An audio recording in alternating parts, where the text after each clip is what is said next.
Welcome to the Knock 'em Dead Comedy Show, right here on Gov's Comedy Club podcast. Thanks for joining us today. We will be joined shortly by Pastor Mike Signorelli from V1 Church. There he is. So you can hear us okay? I can hear you just fine. Excellent. Thank you for joining us, sir. Good to see you this morning. Hey, it's so good to be here with you. I'm excited about this. I'm making my world debut as a comedian right now. Is that right? Yeah. I mean, people know me as a pastor, and they're like, pastors can't be funny, but I think I can be hilarious. Yeah, I'm going to disagree. I mean, I think I would say that Mike's kind of funny at times. He's very funny. Yeah, we went to the marriage conference, and you were especially funny that night. You were especially a little on the naughty side that night. But, Well, listen, God, I don't know what I can say on air. You can say anything you want. Okay, God created sex, and like, so I think that gives me license to talk about it. So maybe it was unnaughty, but yeah, that was fun. And listen, he who laughs lasts. Exactly right. I have to learn how to laugh at myself. Being a pastor is hilarious. And I have to laugh at myself because everybody else is laughing at me too. Good answer. Yes. And we actually have a few comedians hang around the club here that we're excited that you're coming on today. So, and that was a pleasant surprise to know that some comedians, one is watching right now. Her name is Jules. She says she watches you every week. One of the services. That. Yeah. Well, did you know? Okay, so I think Joe Rogan said this on his podcast, but he was saying that because Joe Rogan's also a comedian, right? And he said, he's like, I've always respected preachers that have significantly sized churches in America, because when you're a comedian, you're trying to fill up a club, but some of these guys on every 7 days are filling up stadiums. And so, like, I know Chris Rock is on record by saying that he routinely listens to pastors because he's like, what are they saying? Especially the ones where people will listen to him every week, Right. So it's not comedy, but it's like, how are you captivating people? So it's definitely a craft, What are your thoughts on with like somebody like Chris Rock? I mean, he's not a preacher, but he has his beliefs, he has his faith. So is that still considered, and I think it's safe to say that it's, God-given talent. So, even though he's not, up there preaching, but he's still doing good work, yes? He's preaching. I mean, straight up, I believe that every comedian is a preacher, even if every preacher is not a comedian. Okay. Because like Chappelle, you listen to Dave Chappelle, he's preaching. There's definitely an agenda. There's a motive. He's Chris Rock's the same way. I'll put it like this. There's always a value system, and you're always preaching through that value system. And, George Carlin, I think about, that guy was preaching. Oh, he sure was. He was extremely prophetic. There's some things he said that we're living in it right now. That's right. So, I think, like I said, not every preacher is a comedian, but I feel like every good comedian's a preacher. Right. Yeah. And then unfortunately you have people like Sam Kinison, who was a pastor at one point and then kind of fell a weird way, but supposedly was working his way back at the time he was at the time we lost him. All right, so I got a lot to cover here. I know our time is limited, so again, we thank you for joining us today.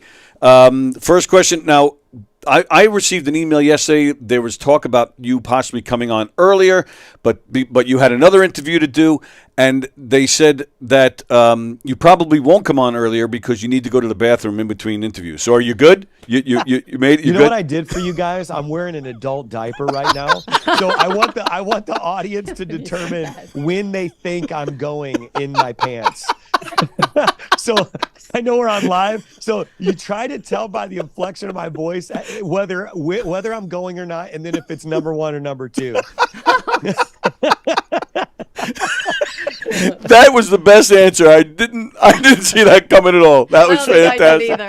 All right, now of course we're going to get to the movie and all other stuff, but my other question, I need to know. This is very important to me because I do think I'm older than you, obviously. And I think you stole my look with the shaved head and the beard. You're a very attractive man. Come on, somebody. Well, your nose is growing as you say that. But I want to know, I need to know, how do you you have the most perfect beard. I mean, it's like, it's cropped perfectly. I need to know how you do that. Okay, no, that's so funny that you mentioned that. The fact that you even, like brought it up, we're bonding because like not a lot of people have that value. So here's the thing: it's literally every time I would go to the barber, they would line it up. First of all, it would grow back in 2 days. I'm Italian. I'm Sicilian. 2 days, 6 minutes. Yeah, exactly. So part of it was like, I got to figure out how to do this on my own because I can't afford to do this. And then the other thing I feel like, and some of the men know what I'm talking about, I feel like shaving is the only version of male makeup we have. So it's like, the only way I try to go from like a 2 to a 4 for my wife is by lining my beard up nice. Wow. So yeah, I just taught myself. Every time I just emulate the barbers, and eventually I got it. So I'm like, oh, I guess this is what they're doing. So that you're just taking a razor by hand and doing that? I'm literally taking an actual razor and just following the line, going in.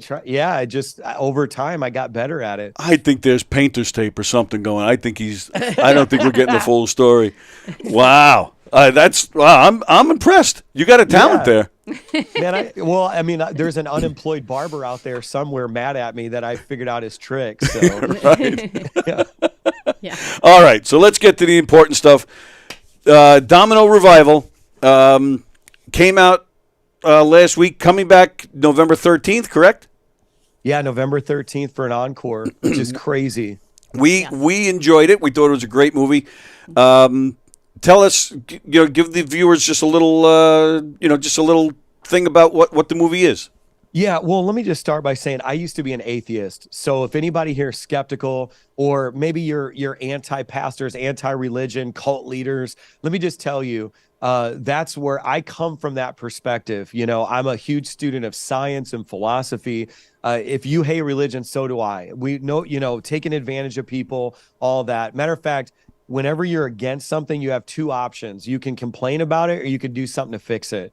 So for me, as a former atheist, I remember getting to the point where when I did accept Christ, I thought, and a lot of it came through me studying an astrophysicist named Dr. Hugh Ross. And so once I finally arrived to that conclusion, no, you know what? I do believe that Christ was the Messiah. And it took me years of reading and researching. Then the next conclusion was, I've got to be a part of the solution instead of just criticizing every church and all religion. So I actually partly started a church in response to, hey, if you're skeptical, so am I. Let's do this together. And so anyways, the movie kind of charts like my story and kind of how I wrestled with some of that stuff, in my childhood. And then it also shows other people across the US who are grappling with God and their own story. And we basically captured there's no paid actors. It's a documentary. And I just accumulated footage from my life as well as theirs and just showed some things that are seemingly unexplainable, like medically verifiable miracles and people saying something, then it coming true. And God told them to say it. And it really just causes people to sit in the theater and to say, what do I think about this? So, at the end of the day, though, the goal of the film is to confront some of these things we're seeing in society, like a dramatic increase in mental illness, suicide, drug addiction.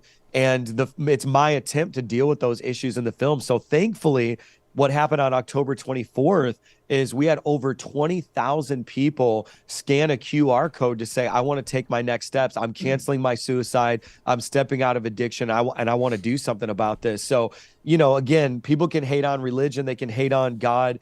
I get all that. I'm empathetic of it. But I think the result of the film speaks for itself. We hit number 3 in the box office. We were only beat by Martin Scorsese, Leonardo DiCaprio, and the Exorcist franchise. So for being a DIY movie, a do-it-yourself movie, I think we did pretty good. Wow. Yeah, I would say so.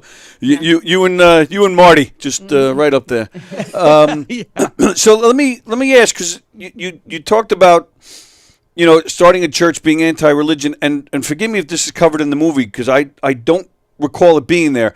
How did you go from? So you start your own church because you're anti-religious, and believe me, I have my my own problems with a lot of organized religion as well. But Yeah. how did you go from atheist to finding God again or for the first time? Yeah, so it actually goes back over 25 years now. I was at Indiana University Bloomington, IU. So it's a Big Ten. And this is like the height of my atheism. And so I started, but I'm also first generation college student on both sides of my family. So I started with this, hey, what do other people believe? Because I only knew, Northwest Indiana hillbilly, culture, like blue collar, you just straight up uneducated people. That's all I knew growing up. My family was so poor. We never went on vacations. I never saw the world. So now I'm first generation college student. And I started this group called Spirituality Talks where I was like, hey, what do you believe and why? Because now I'm surrounded by, atheists, agnostics, Hindus, Muslims. And we started these conversations. Well, the university found out because it kept growing and growing. And they actually said, hey, you've got a couple hundred people now in these talks. What if we trained you and you came back and did like an adjunct professor role Oh, and you wow. taught like world religion survey? So before I even graduated college, my junior and senior year, I taught world religion as like a survey course. And what was crazy is when I got to the Christianity part, I was trying to debunk it. So I was trying to prove like this is why the Bible's not true, blah, blah, blah. And as I was going on that journey, I found this guy, Dr. Hugh Ross, who is a renowned astrophysicist based out of Canada. And he was also trying to debunk the Hebrew account of creation as an astrophysicist and couldn't. So Wow. he got checkmated and ended up being like, well, the Hindu Vedas are wrong scientifically. So Hinduism's out.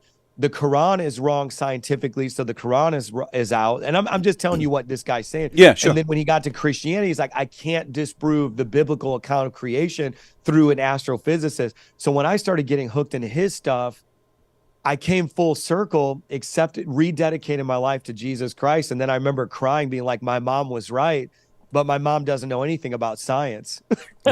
So that's kind of how my story. I know that's a weird matter of fact, on my YouTube channel, I have a viral interview I did with him, Dr. Hugh Ross, and was able to tell him this story like 20 years later. Oh, wow. That's wild. The Yeah. and speaking of which, that's a perfect segue. You've been I personally think this is why you've been very successful with getting the word out and getting your church so widespread. I mean, you've just completely tackled social media and YouTube and whatnot, and just taking advantage of the technology that's out there. It reminds me, love him or hate him, Bill Clinton in the 90s when he embraced the MTV generation. I personally think that's what got him elected. He grabbed the young guys and got himself out there as like the cool places.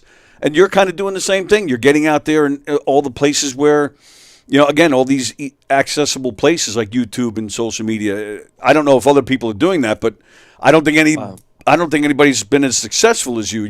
Do you think that's, kind of helping you? Yeah, well, you gave me another perspective on it. I want to start by saying I hate social media. Yeah, me too. That's the ironic thing about it. It's a cesspool of negativity. I mean, some of the most low IQ people living in their mom's basement are in the comment section. Like, for real. I mean, it is, and just hateful. Yeah. Like, and that's the other thing. It's like, going back 20 years, people would try to have a legitimate conversation. And now it's like it's so polarizing. Yes. So the thing is, for years, I avoided social media because I was like, you know what? I don't want any part of it. And my goal is not to be famous. That, Right. You don't go into ministry. Well, you shouldn't. Let me say this. You shouldn't go into ministry trying to be famous. It was actually during the pandemic, I was super depressed. I live here in New York City, and we had 3 locations of our church that shut down. And I couldn't minister to them. I couldn't speak to them physically because we don't own our building. So I couldn't stay open if I wanted. We were just renting buildings. Yeah. And I was like, man, I told my wife I'm screwed. And she was like, just go online. Just do what you do in real life online. And that's when it just exploded. Because again, I think if you're going to go on the internet and your goal is to be famous, you're going to be super cringy and people are going to see right through it. Yes, You know what I mean? agreed. People know that. And that's what I love. I'm not originally a New Yorker. You can tell by my accent. But one thing I love about New York is it's hard to lie to New Yorkers. If you're full of crap, they'll tell you, dude, you're a joke. You know, Yep. we don't believe a thing you're saying.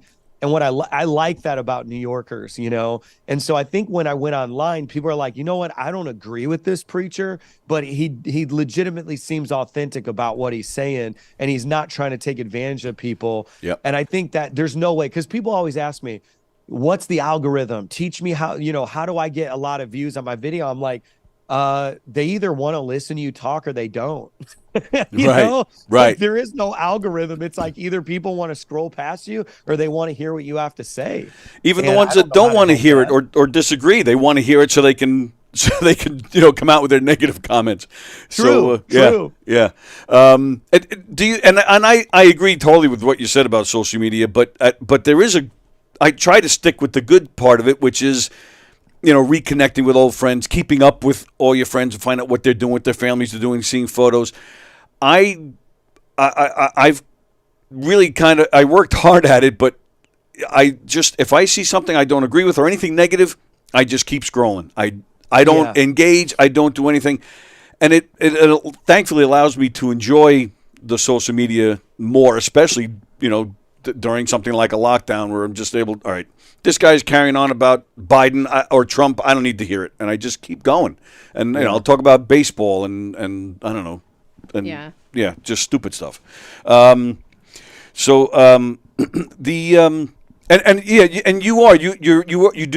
are very authentic. You took social media and took it over, and you're very authentic and you're very transparent, which I think is very important. In fact, we were watching it. What was that, Sunday night when Mike was Mike? Were you live Sunday night on YouTube? Was that Sunday? Yes, the welcome home. Yeah. Yes. So you even said it at one point that the finances are all available if anybody wants to look at it. I mean, that's important. That's important stuff because there are unfortunately people before you that have gotten in trouble, and I think it's important to even mention. I think it was around New Year's last year. You had I think a billboard at Times Square or something. Yeah. And you even mentioned that was donated. You didn't take church money to pay for a billboard in probably the most expensive advertising space in the whole world. So these things are important, and I think it helps. It does, because that's the thing about it. But see, when I read scripture, that's the way the apostles used to talk. Paul said, hey, I have a thorn in my side. I'm struggling. Paul also said in New Testament scripture, Paul said, hey, I'm the chief among sinners. Like, I used to be the worst sinner, and now God called me into this thing. I don't know why I'm here. I just said yes. And, somehow in the 80s and 90s into the 2000s, we got celebrity Christianity where the pastor's goal was, how perfect can I present myself? And, I just think culture is not about that. And so for me, I think it's comforting to just share with people, hey, I got a thorn in my side. Like you mentioned the marriage conference. We told, we had a sold out audience. I think we simulcast to over 50 locations nationwide. Wow. We had 2,000 people in that room. And I said, my wife and I still argue. It's healthy arguing. But I said, if you don't ever argue, it's because somebody's cheating because they clocked out. They don't care. Oh, wow. One of the evidences that you both care is you're still arguing. Actually, when couples come to me for counseling and they're like, yeah, we haven't argued in years, I'm like, one of you guys is cheating because somebody clocked out. And when I say stuff like that, people are like, what? A pastor's saying that? And it's like, yeah, because if I stood up in front of 2,000 people and said, my wife and I never argue, your first thought is, yeah, right, bro. Right. Or somebody's checked out, because, and so, but again, I think pastors have been afraid to be vulnerable. And so I just, hopefully it's a fine line though. It's vulnerable without sin, like the Bible says, anger, but sin not. So it doesn't say don't get angry. Right. It just says, hey, when you're angry, don't sin. So I think it's the equivalency of like, hey guys, I never get angry. And people are like, yeah, right. It's more of like what people want to see is like, man, I get angry and I used to throw the dishes, but now I don't. Let me tell you what I learned. Right. Yeah. I used to punch a hole in the wall. Yes. I used to punch a hole in the wall. Now I don't. I still get angry, but here's how I stop punching holes in the wall. And then you get blue collar guys who are like, I'll listen to this guy. Right. So I think that's what, listen, there's only one Jesus. Yep. And it ain't me.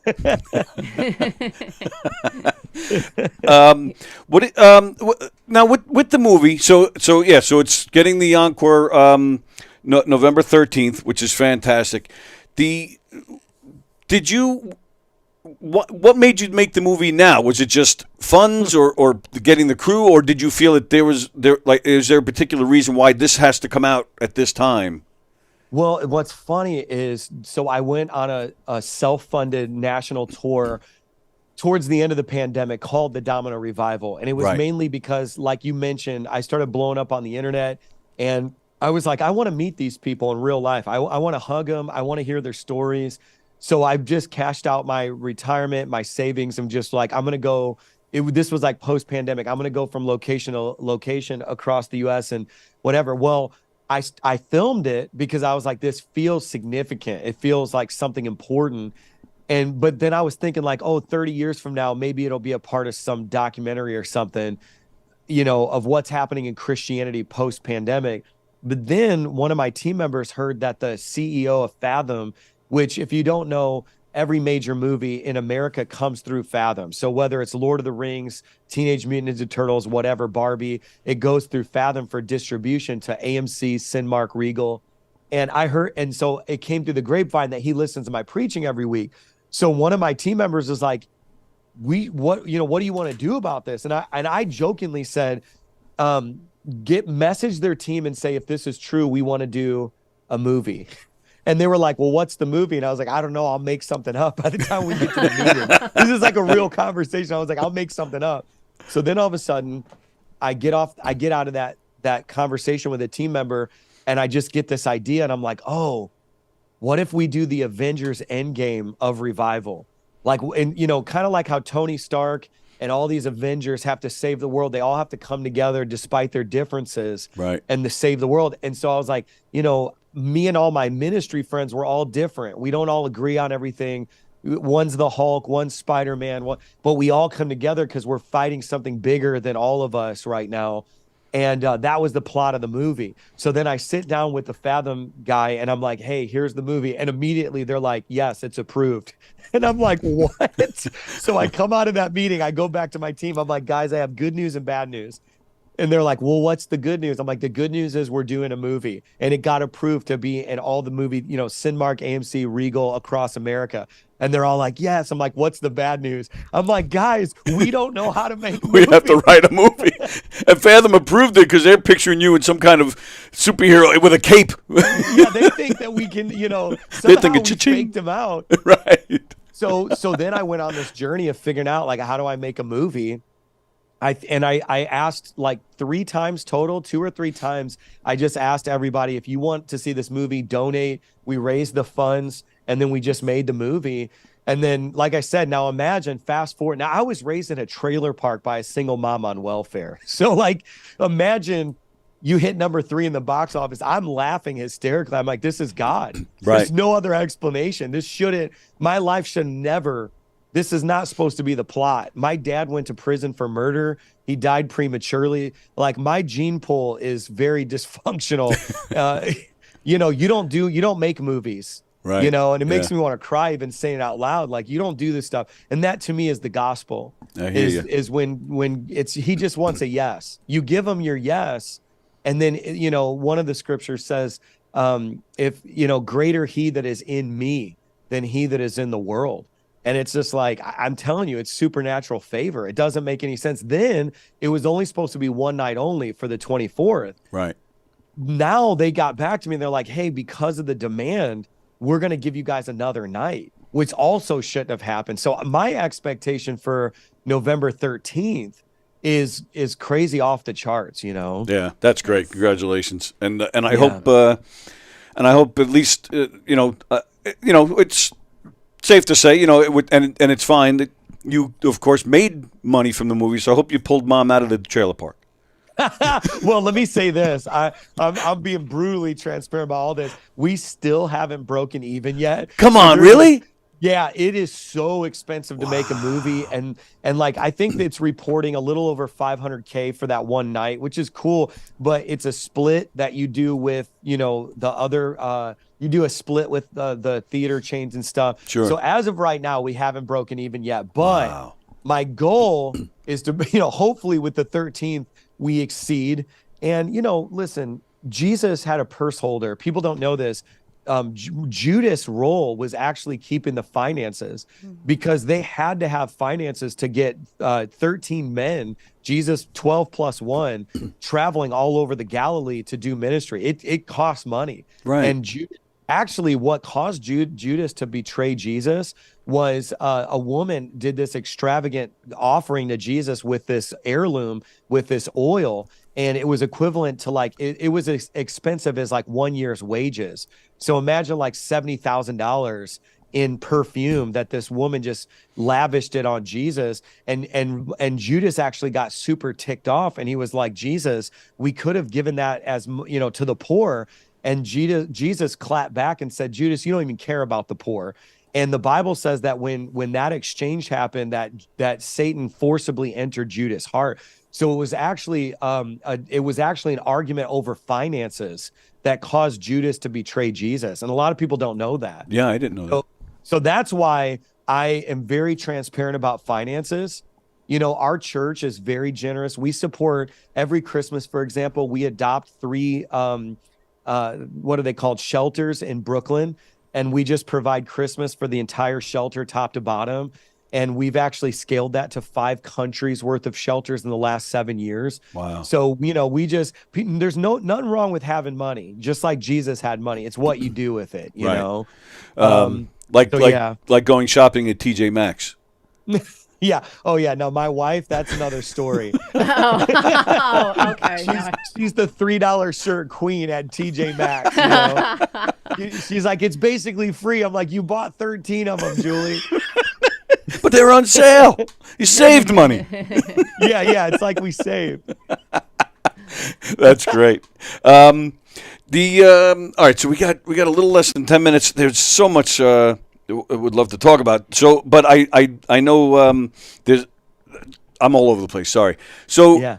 So going back a little bit, November 5th. What do you got going on at the Space?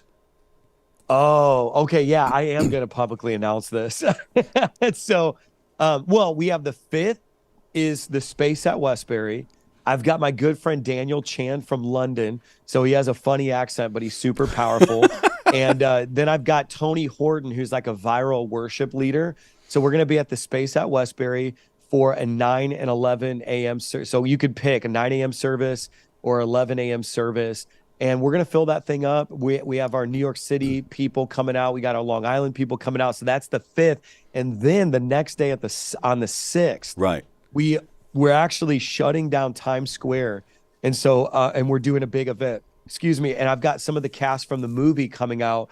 And so I would get there around 5 or 6 o'clock so that you can be there. And yeah, we're shutting down Times Square on the 6th. So it's going to be a very power packed Sunday and Monday. Yeah, I mean, shutting down Times Square. I mean, that's huge. That's huge. Yeah, I'm excited about you that. kind of. I mean, maybe you're used to it, but you're saying it like it's this room is like the size of a bathroom, and you're saying it like we're filling up this room. You're like, well, yeah, and you know what? Even that, now again, I just wanted to, for all the listeners, we could have some pro-Palestinian, protest that ends up getting it canceled. Times Square is volatile where it's approved until it's not approved. But as of right now, you should see a big stage that has Domino Revival movie branding and us. But yeah, I mean, what's crazy is I had a viral video a couple of weeks ago, and as a result of it, got an invitation to Gracie Mansion to be with the mayor's, the mayor and his team. Wow. So we're getting a little bit of favor there, And listen, there's all kinds of wacky people doing events in Times Square. Why not a win for the home team? Right. Yeah, that's a good way to put it. Yeah, absolutely. Fantastic. That's this Sunday and Monday. That's what time again on Monday? Monday, it's officially starting at 7, but I'd get there with some margin just in case, because there is going to come a point where with the barriers, they don't let people in. So I'm trying to get people around 5-ish. Yeah, and I think I think you're going to fill that up. All right, now I'm gonna switch gears a little bit. Now I know I've heard people talk about they've heard God has directly talked to them, and sometimes you have people that say they see a light when they're when God kind of appears to them. Have you ever had anybody tell you that Jesus is like physically appeared to them, like you actually see the man? That's such a great question. So later on today on my YouTube channel, I'm actually interviewing a producer of a new movie called After Death. I think that's the top or the title. I think it's After Death.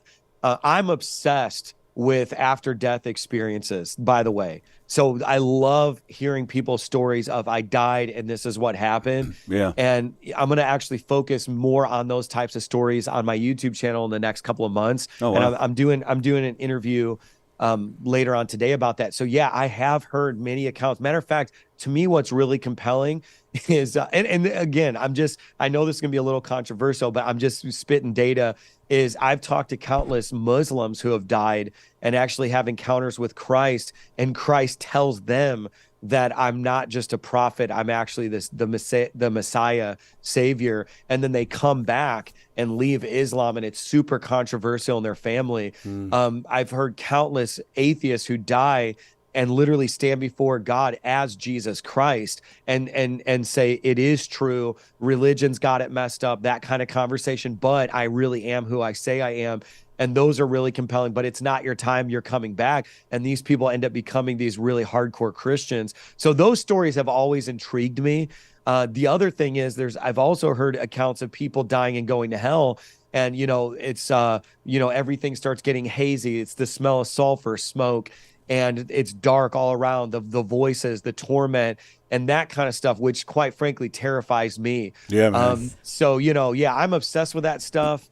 I know even our church is filled with medical professionals that work in like hospice care who tell all kinds of crazy stories of people on their deathbed. And, oh, my family members are here to get me with angelic visitation. And I love paranormal, all that stuff. Like I'm in. I love those conversations, you know? Okay. Well, Yeah. I'll be very curious. Yeah. Very curious to see what you're going to be showing us. That's fantastic. Yeah.